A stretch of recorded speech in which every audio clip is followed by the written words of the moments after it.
All right, we are on day 5 of quadratic equations, and today we're going to be doing applications, word problems, your favorite. All right, so it says use the quadratic equation you're given or translate it from the problem. Substitute the given, whatever you're given, into the equation if necessary. Simplify the equation. If it's quadratic, you're going to have to get 0 on one side. And then you can either solve by graphing, factoring, square root property, completing the square, or quadratic formula. Solve and make sure you check your solutions to make sure that they make sense in the context of the problem. All right, so it says the graph in figure 1.21 illustrate that a person's normal systolic blood pressure measured in millimeters of mercury depends on his or her age. The symbol, this one right here, this little looks like a heartbeat. Okay, it is used on the vertical axis, shows that there's a break in values between 0 and 100 because it doesn't even start until almost 110, so they didn't want to waste a whole bunch of space going from 0 all the way up there. That's the first tick mark on the vertical axis represents a blood pressure of 100 millimeters of mercury. The formula P is for pressure, 0.06 A is for age of the person squared minus 0.02 age plus 120. It models A, man's normal systolic pressure P at age A.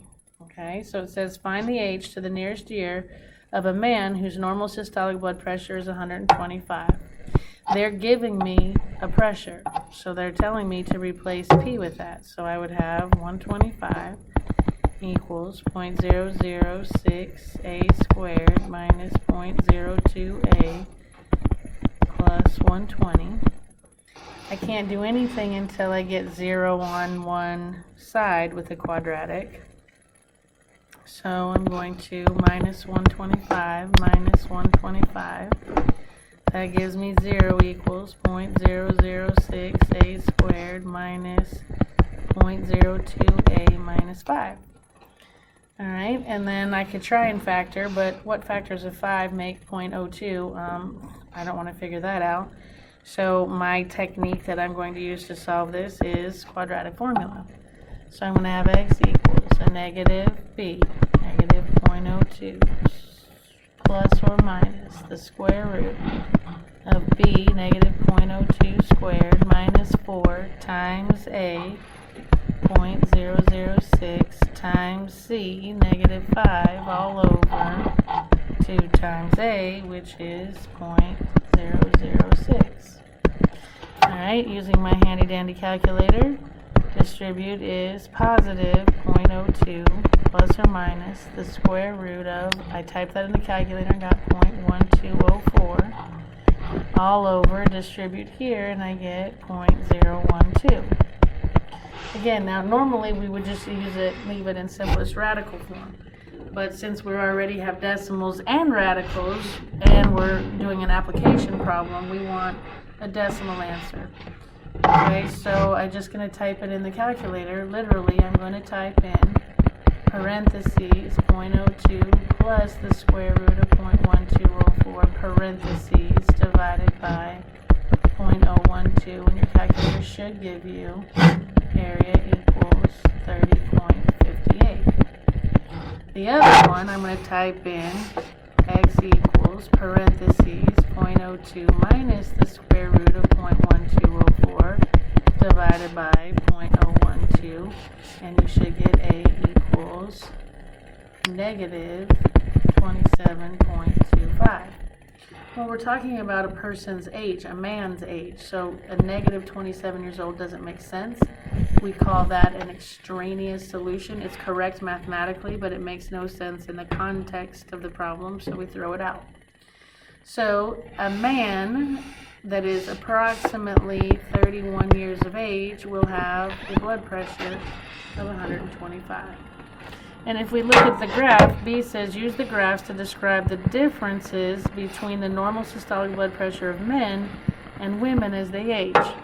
Well, what I notice here is at age 50, men and women at age 50, men and women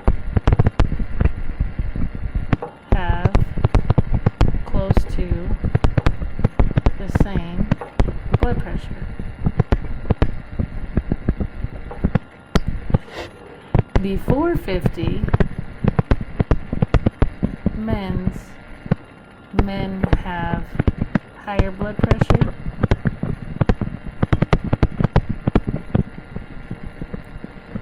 And after 50, women have higher blood pressure.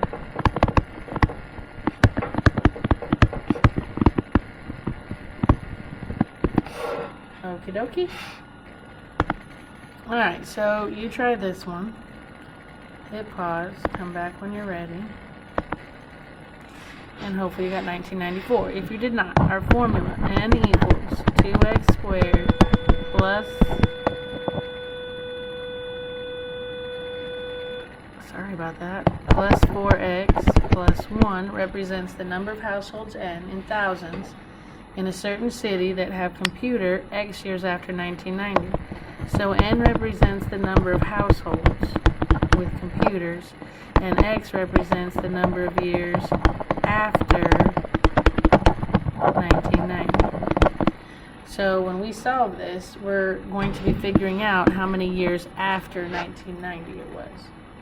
Alright, and they're giving me 49,000 households, so they're giving me an n, not a time. So I change n to 49, and I have 49 equals 2x squared plus 4x plus 1.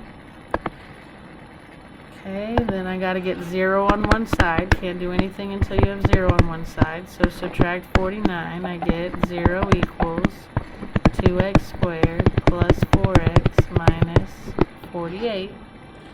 We could try and factor, but when a isn't 1 and I don't see it off real quick in the top of my head, I'm going to do quadratic formula. So x equals the opposite of b plus or minus the square root of b squared minus 4 times a times c all over 2 times a.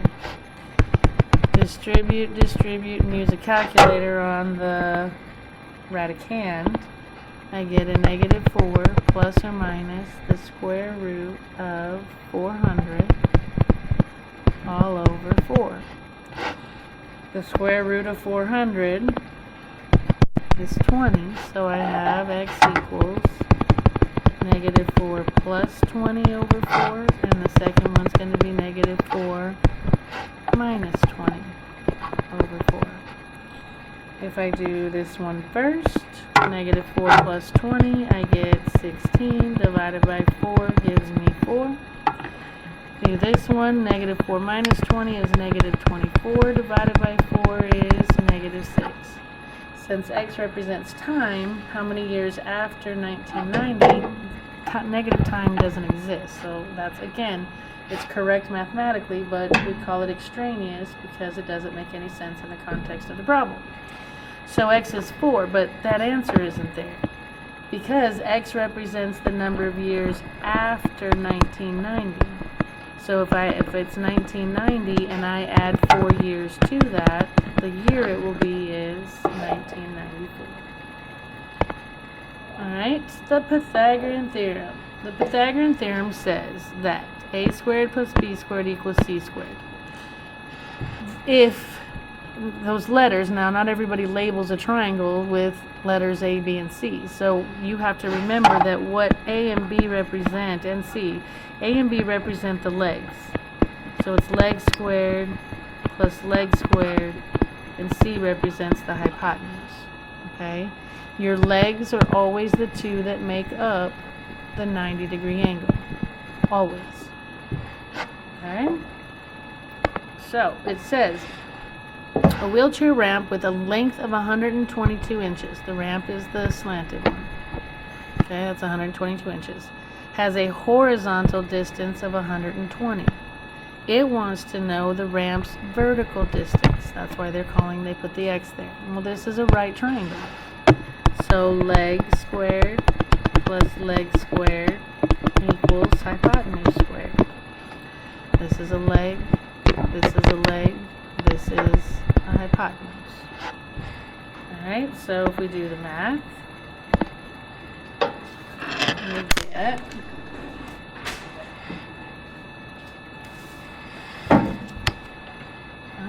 20 squared is 14400 plus x squared equals 14884. Again, I just typed these in the calculator. Now I got to solve for x. So I'm going to minus 14400 minus 14400. I get x squared equals 484. Again, since we're talking real life problems, we can go decimal, square root, and I get x equals plus or minus 22. Well, a negative 22 doesn't make any sense. You can't have a negative 22 distance. So again, it's correct mathematically, but it's extraneous.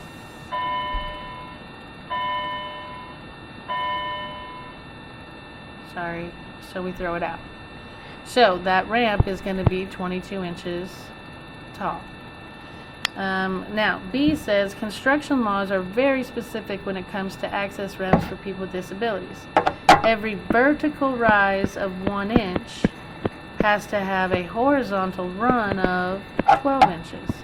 Well, let's see. Mine has a vertical rise of 22 and a run of 120.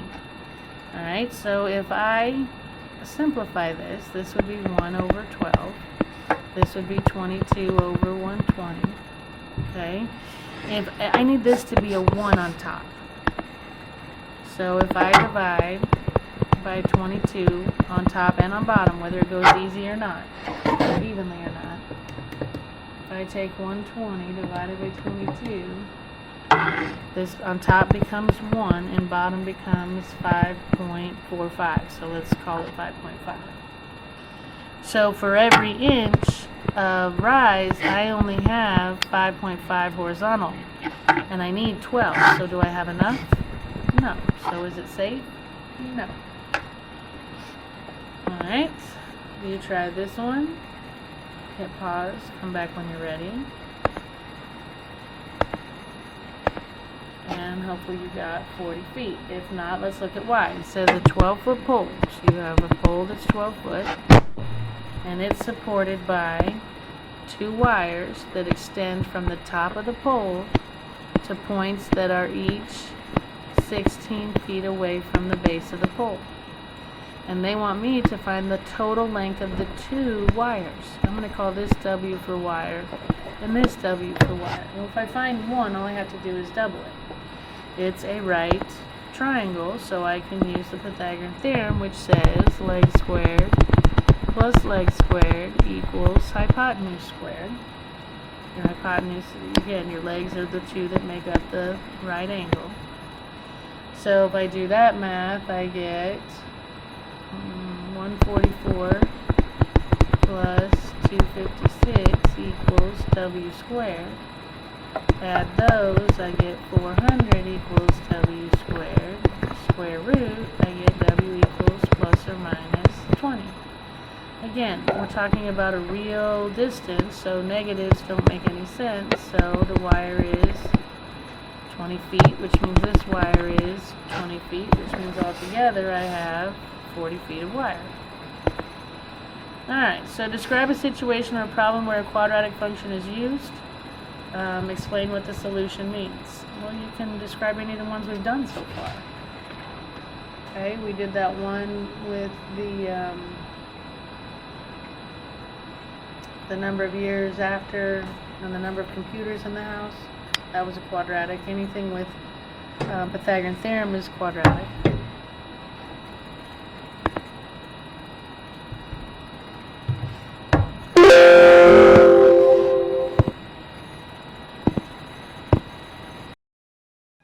Alright, and we're back. Alright, the lesson is over. The rest, I just want to go over some homework that I think you might struggle with. The first section is you're going to have to match quadratics with their graphs. They're either going to give it to you in standard form like this one or vertex form like this one. Okay, here's how I match it. I mean, you could just type in the calculator, but again, you won't have these on your EOC. If I'm looking at 109, the first thing I notice is it's in standard form, which means the constant is my y-intercept. So I'm looking at a parabola that crosses the x-axis at -5. 2, 3, 4, Nope. 1, 2, 3, 4, 5. Nope. 1, 2, 3, 4, 5. Yep. This is the only one that has a y-intercept of -5, so 109 has to be D. And I know that it opens up because x squared is positive. For 111, what I can tell is the vertex, this vertex for 111 is going to be at -1, 4. And this negative tells me that it's going to open down. So I'm looking at one of these two, because these are the only two that open down. And let's see, what else does it tell me?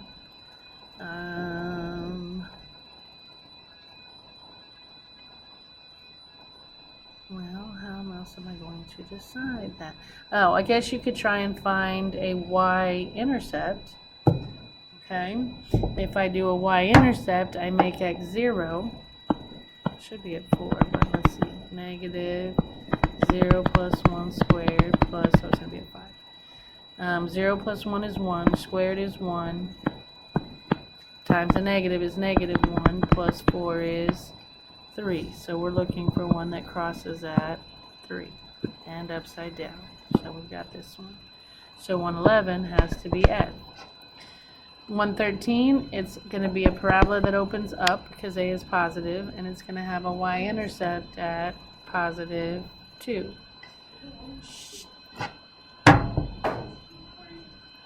Okay, so it's going to cross the y-axis at +3. Well, +3.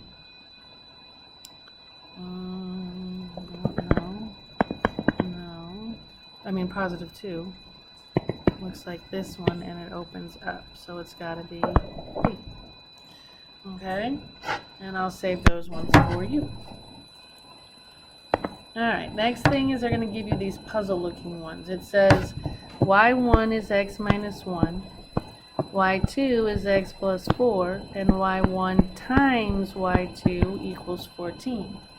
So they're telling me, here's what y1 and y2 are, and you have to set up this equation. y1 times y2 equals 14.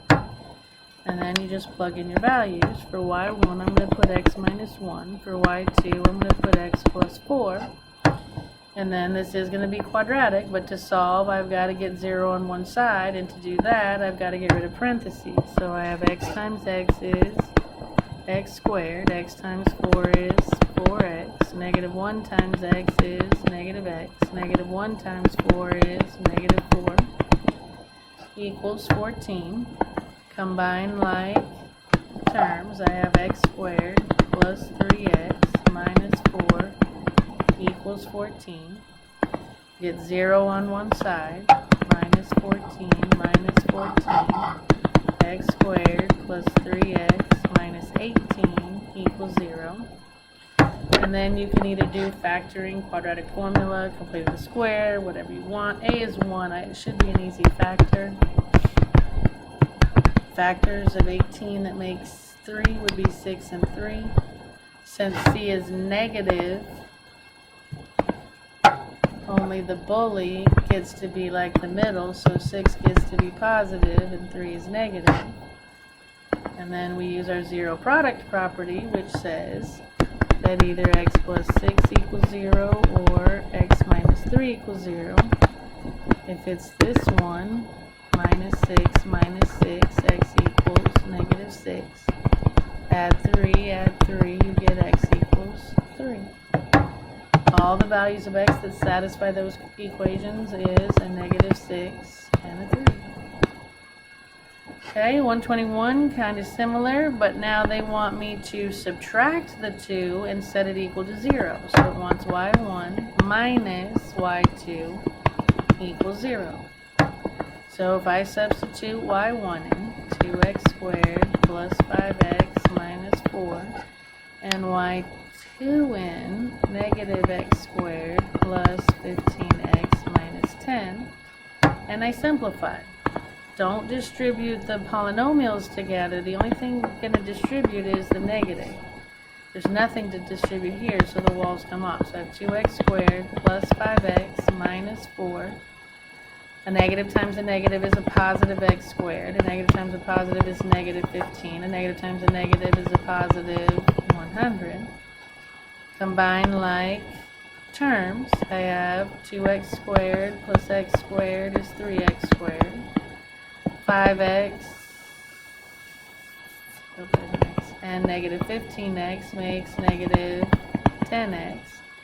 And a negative 4 and a positive 100 makes a positive 96 equals 0.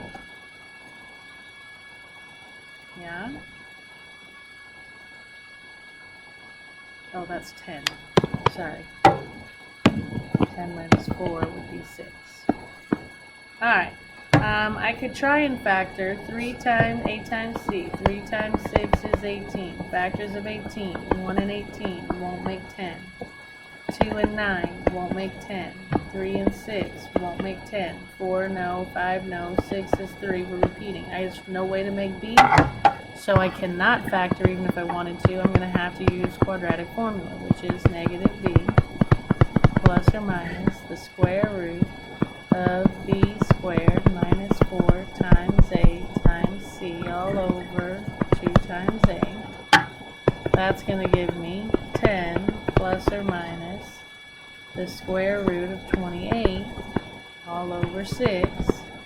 Since it's radical and I can't go decimal on this one, we're just going to break it down. If I break down 28 by 2 is 14, by 2 is 7.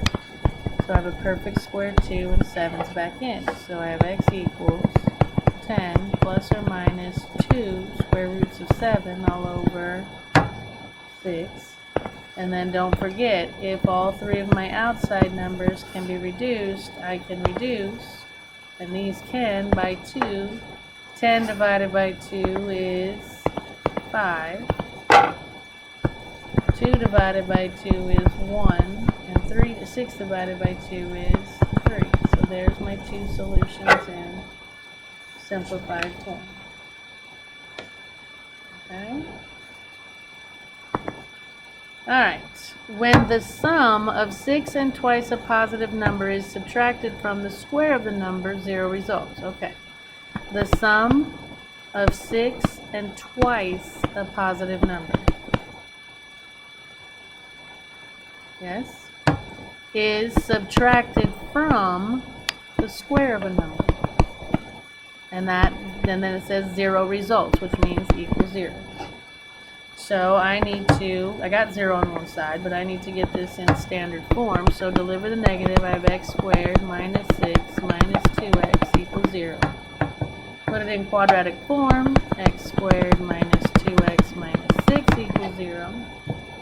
And again, I could try and factor, but there are no factors of 6 that make 2, so I got to do quadratic formula. And I get x equals negative b plus or minus the square root of b squared minus 4 times a times c all over 2 times a. That gives me a 2 plus or minus the square root of 28 all over 2. Break down the 28, which we just did, but we'll do it again. 2 2's makes a perfect square 2, 7's back in, so I have 2 plus or minus 2 square roots of 7 all over 2.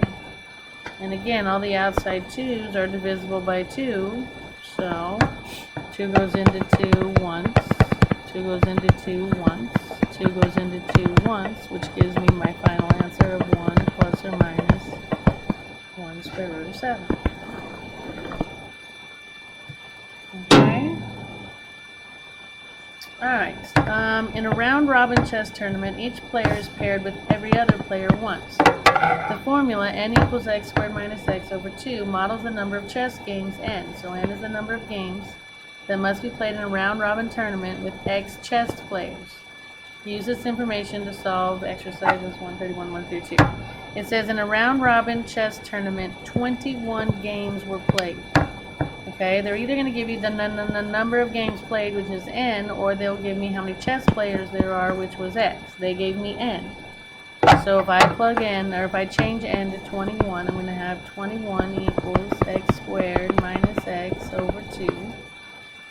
I can't do anything until I get rid of that fraction and get 0 on one side. So to get rid of the fraction, I'm going to multiply by 2. That gives me 42 equals, those cancel, x squared minus x. Right? Now I need to get it in standard form, so I got to get 0 on one side. So I'm going to subtract 42. And I have 0 equals x squared minus x minus 42. You can do whatever you want to solve. I'm going to factor. When a is 1, I don't mind factoring. It should be easy. X times x is x squared. What times what is 42, but also makes 1? 6 and 7. C is negative, so they do not both get the middle, but just the bully. So bully 7 gets the middle negative, and 6 gets the positive. Equal 0. Okay, so then when we solve it, I get x plus 6 equals 0, x minus 7 equals 0, minus 6 minus 6, x equals negative 6. Add 7, I get x equals 7. Now, we're talking about the number of players. Is it possible to have negative 6 players playing at a game? Not if they're alive.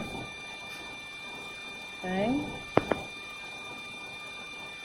Alright, a driver's age has something to do with his or her chance of getting into a fatal car crash. The bar graph shows the number of fatal vehicle crashes per 100 million miles driven for drivers of various age groups. For example, 25-year-old drivers are involved in 4.1 fatal crashes per 100 million miles driven. Thus, when a group of 25-year-old Americans have driven a total of 100 million miles, approximately 4 have been in accidents in which someone died. Alright, it says the number of fatal vehicle crashes per 100 million miles and for drivers of age X can be modeled by this formula. Use the formula to solve exercise 135, 136. 135 says what age groups are expected to be involved in 3 fatal crashes per 100 million miles driven. How well does the formula model the trend in the actual data shown in the bar graph? Alright, first of all, they want me to use the formula, and they're telling me that the y, the number is 3. So I'm going to change that to 3.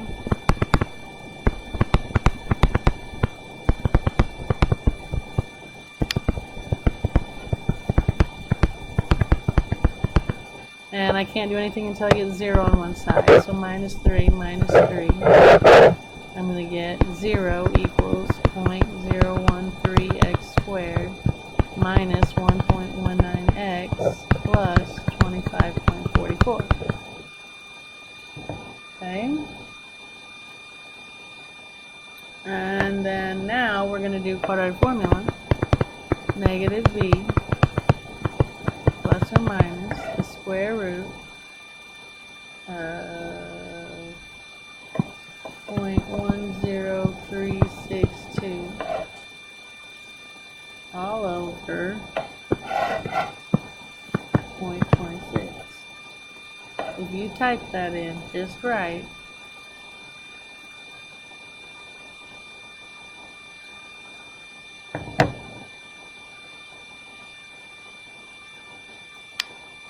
yeah, if you type, so we're going to distribute now. Sorry, that would have been a positive.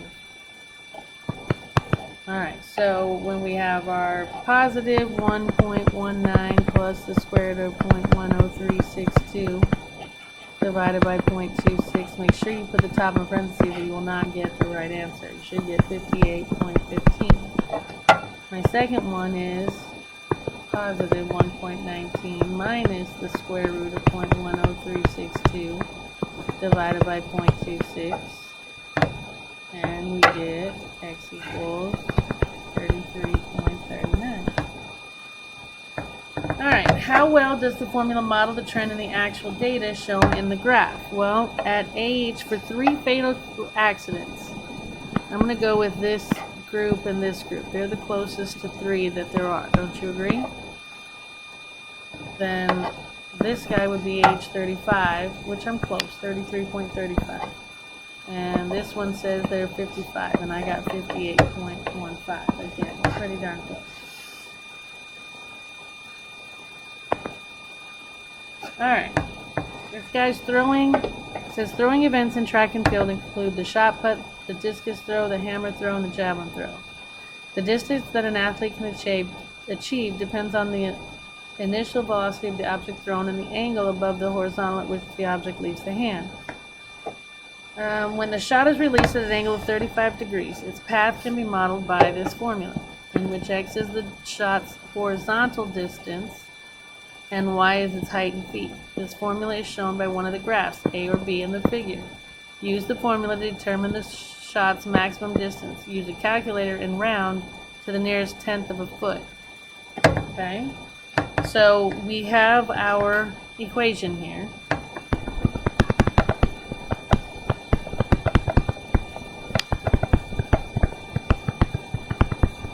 And what do I need to find the maximum distance that it went? Well, if you could picture what I'm drawing in blue here, maybe I should do that.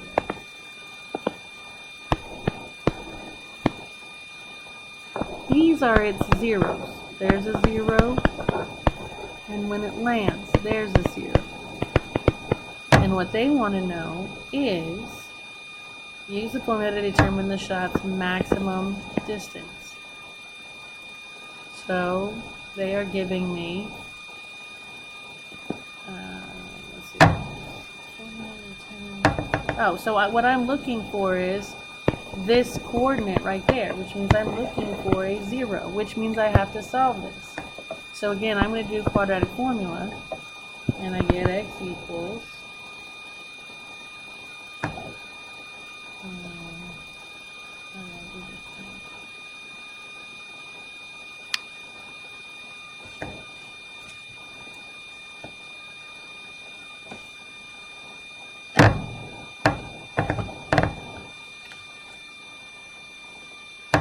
x equals, so there it is, negative b plus or minus the square root of b squared minus 4 times a times c all over 2 times a. And then I use my calculator and I get negative 0.7 plus or minus the square root of 0.734 all over negative 0.02. Alright, and again, I can't simplify that because it's decimal, but if I just type it in, I get x equals negative 7.84 and x equals 77.84. Okay, and now again, you're talking about this represents this one, because that's where he's starting, and it's on the ground before it actually starts going into flight, because he throws it, but that's where it's starting from. Okay, that's this first intercept. This would be represented by this x-intercept, and you can tell that's as far, when you're trying to find something as far as it goes, you're looking farthest right as you can. So it would match this graph. Again, and I can tell because it's telling me it's counting from 0 to 80 by tens. So 10, 20, 30, 40, 50, 60, 70, 80. He's closer to 60 than he is, or I'm sorry, this one's closer to 77. And this one's closer to 50 something. So it's got to be the red one. Alright. Pythagorean Theorem. It says a rectangular park is 4 miles long and 2 miles wide. How long is the pedestrian cross route that runs diagonally across it? That's what I don't know. Well, again, we have a right triangle. So leg squared plus leg squared equals hypotenuse squared, which that's 16, that's 4. So I get 20 equals x squared, square root. And again, you're not wrong for going decimal, but unless it asks you to, it says express answers in simplified radical form, then find a decimal approximation. Alright, so I would have plus or minus the square root of 20. Break it down. By 2 is 10, by 2 is 5. I can get a perfect 2 out, 5's back in. So I have x equals plus or minus 2 square roots of 5. Okay? And that's my simplest radical form. Then it wants its decimal equivalent to the nearest 10. If you type either the square root of 20 in or 2 times the square root of 5, it gives you approximately 4.47 blah blah blah blah blah. This 7 is going to bump that up, so my path across that park is going to be about 4.5 if I round. Okay, 4.5 miles. Alright, a baseball diamond is actually a square. Okay, with 90-foot sides. And it says, what is the distance from home plate to second base? So here's home plate, here's second base. I know it's not on the line, but you see how we have 2 right triangles. Okay, then if that side's 90 and this is squared, so that's 90. So to find this height of the, not the height, the distance from home plate to second base, I can do leg squared plus leg squared equals hypotenuse squared.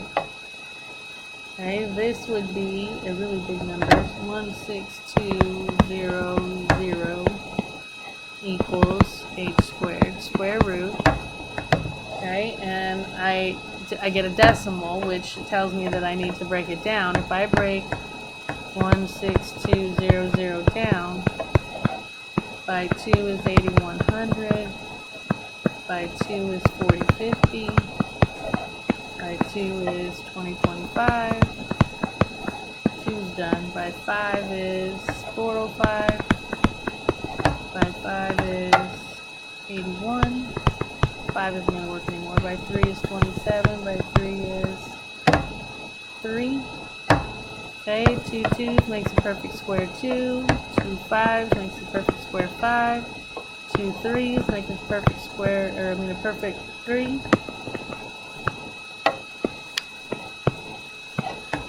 And this 3 has to stay back in. Oh shoot, that's 9. By 3 is 3. That makes another perfect 3. That 2 has to stay in. So altogether I have 90 square roots of 2 is my hypotenuse. And if you type it in a calculator, that's approximately 127.3. I round up there. Okay, the bottom one says an isosceles right triangle has legs that are the same length and acute angles, each measuring 45 degrees. Write an expression in terms of A that represent the length of the hypotenuse. They want me to write a formula for this problem, setting up Pythagoras Theorem. Well, it would be leg squared plus leg squared equals hypotenuse squared. Okay? They don't want me to actually solve it. They just want me to write a sentence that describes the length of the hypotenuse of the isosceles right triangle in terms of the length of a leg. So they want me to get one of my legs alone. They want me to get A alone. Well, first of all, let's clean it up. A squared plus A squared is 2A squared equals hypotenuse squared. Divide by 2, divide by 2. I get A squared equals hypotenuse squared over 2. And then again, to get A alone, I'm going to have to square root both sides. When I do that, I get A on this side, but on the fraction side, the square root of h squared is h. The square root of 2 is irrational, so I have to leave it a radical, plus or minus. But I'm not allowed to leave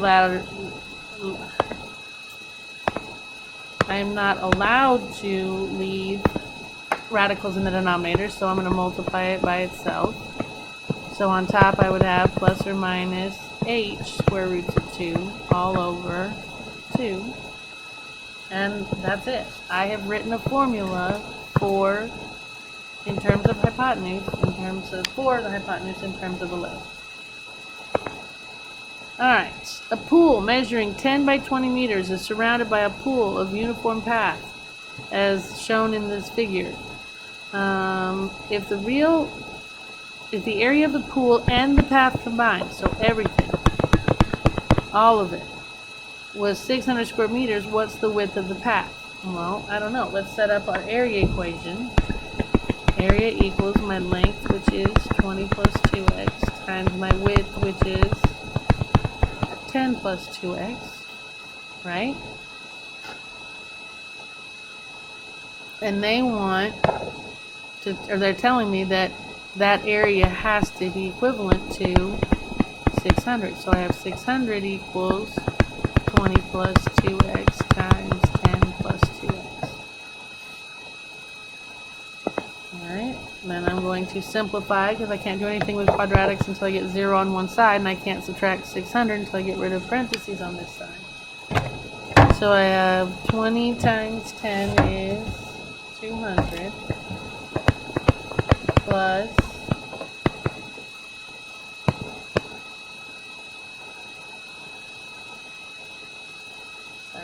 plus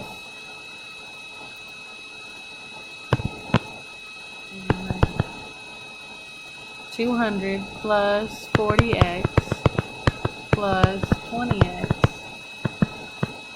plus 4x squared equals 600. Now I need to combine like terms. I have 600 equals 200 plus 60x plus 4x squared. And I need to get 0 on one side, and I don't want to go this way, so I don't want my square turning negative. So I'm going to minus 600,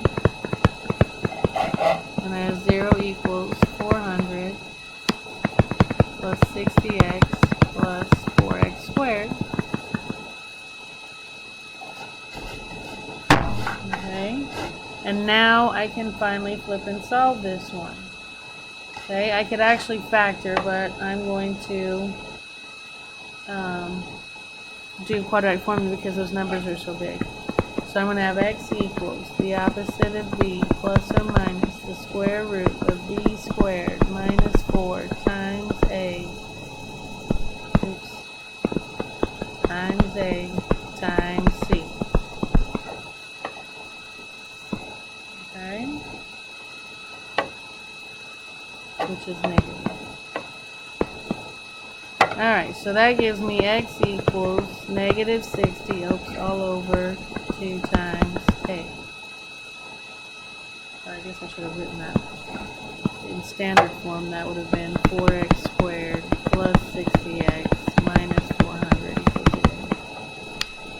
Okay, so I'm going to have negative 60 plus or minus the square root of 10,000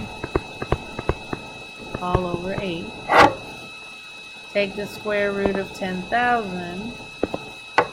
I'm going to get x equals negative 60 plus or minus 100 over 8.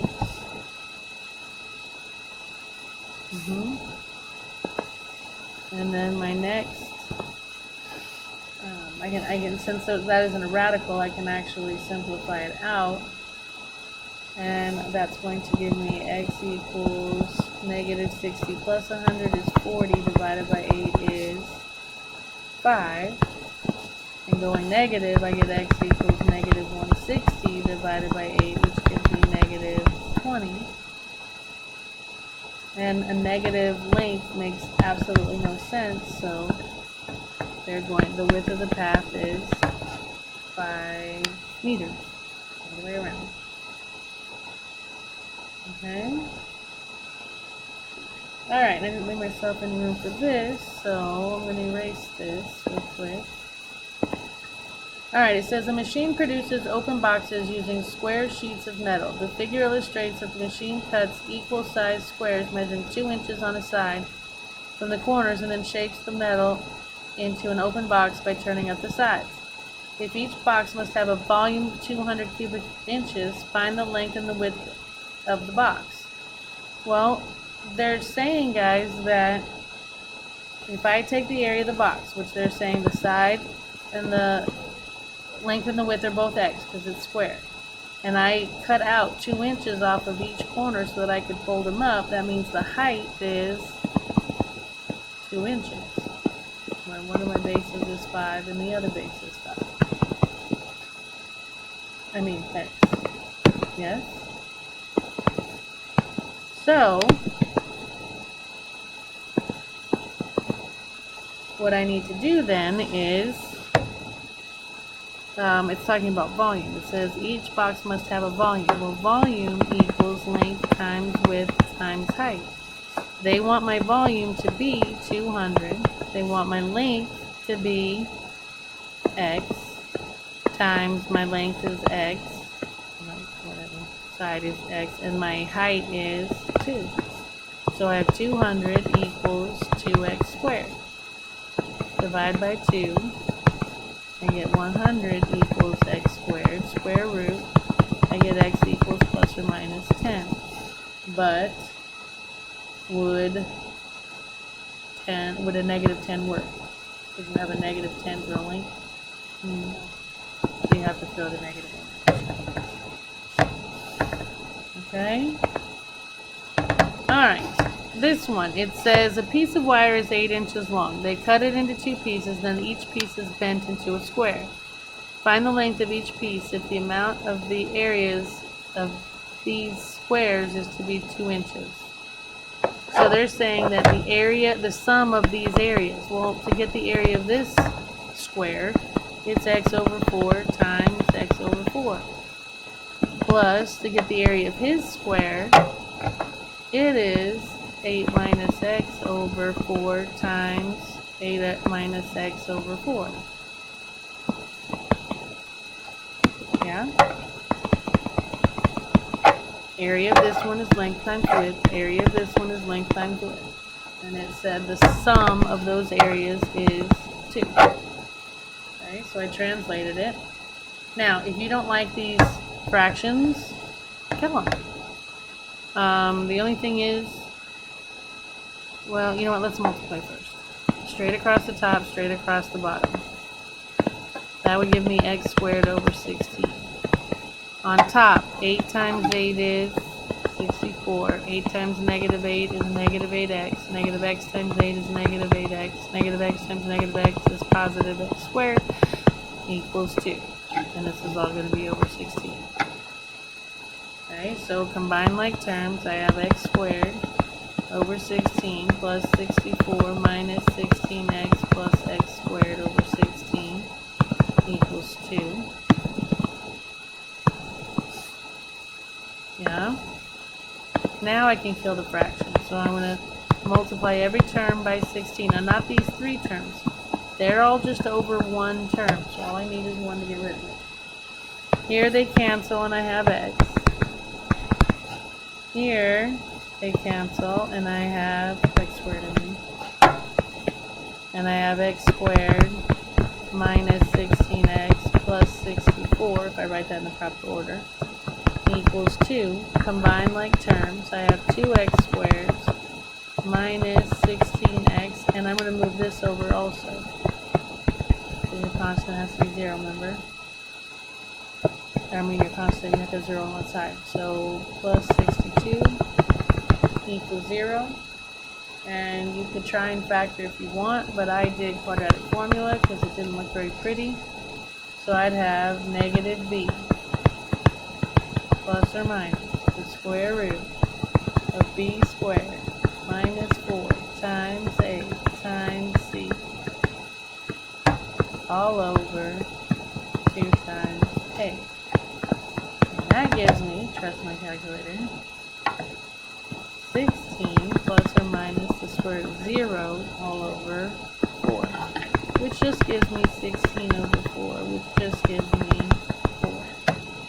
The length of the wire has to be 4. Alright, and then you would try this one. Pause and come back. And I hope you got number 2. If you did not, let's look at y.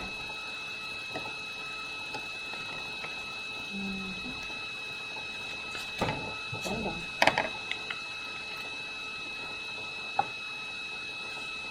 Alright, so let's find all the values for y1 equals x plus 2 and y2 equals x minus 3, and y1 times y2 equals 2. So y1 times y2 equals 2.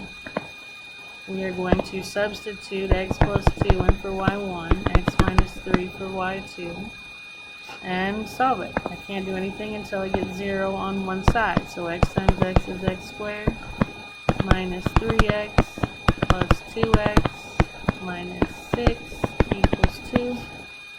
I'm going to combine like terms. Miss Tulo to the office, please. Joe Levy to the office, please. Karen Hall to the office, please. Sorry. That's going to be fun. Combine like terms, and I'm going to move that constant over. So I have x squared minus x minus 6 equals 2. Minus 2 minus 2, I have x squared minus x minus 8 equals 0. Alright, and then I'm going to do my quadratic formula. And I will have x equals negative b plus or minus the square root of b squared minus 4 times a times c all over 2 times a. That will give me a 1 plus or minus the square root of 33. I use the calculator all over 2. And I can't simplify anything, so those are my two answers. Okay. And next, hit pause, come back when you're ready. The length of a rectangular storage room is 3 feet longer than its width. See how I translated that? Its width is what it is, the length is 3 more than that. The area is 88. Area is length times width. So my area is 88. My length is 3 plus w. My width is w. So again, if I distribute, I'm going to have 88 equals 3w plus w squared. Get 0 on one side, minus 88, minus 88. I got 0 equals, put it in order, w squared plus 3w minus 88. I'm not going to try and factor that, although I can. So I'm going to do quadratic formula. W equals negative 3 plus or minus the square root of b squared minus 4 times a times c all over 2 times a.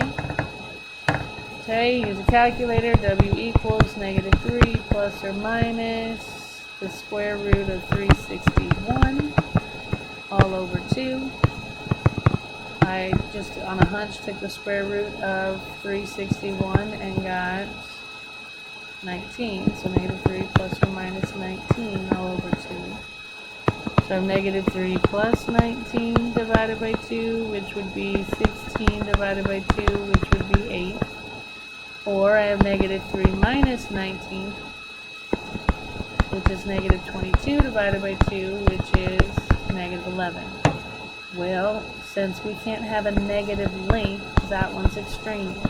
So my answer has to be 8. Well, if the width is 8, then 3 plus 8 makes the length 11. Okay. Alright, same the box one. A machine produces open boxes using square sheets of plastic. So the sides are all X's. They cut the equal size squares and they folded it up 4 inches. So it sits high and it's tall by 4 inches, yes?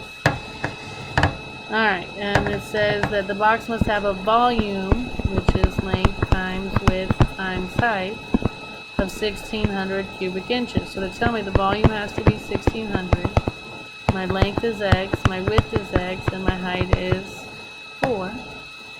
So I have 1600 equals 4x squared. Divide by 4. X squared equals 200. Square root 400, sorry. We get x equals plus or minus the square root of 20. Well, again, we're talking about a volume which cannot be negative, or not a volume, I mean the length and the width, which cannot be negative. So we ignore that, and then again, that's the square root of 400, which is plus or minus 20, but we can't have the negative one. So my x is 1 inch. Okay. And we are done. So happy homework.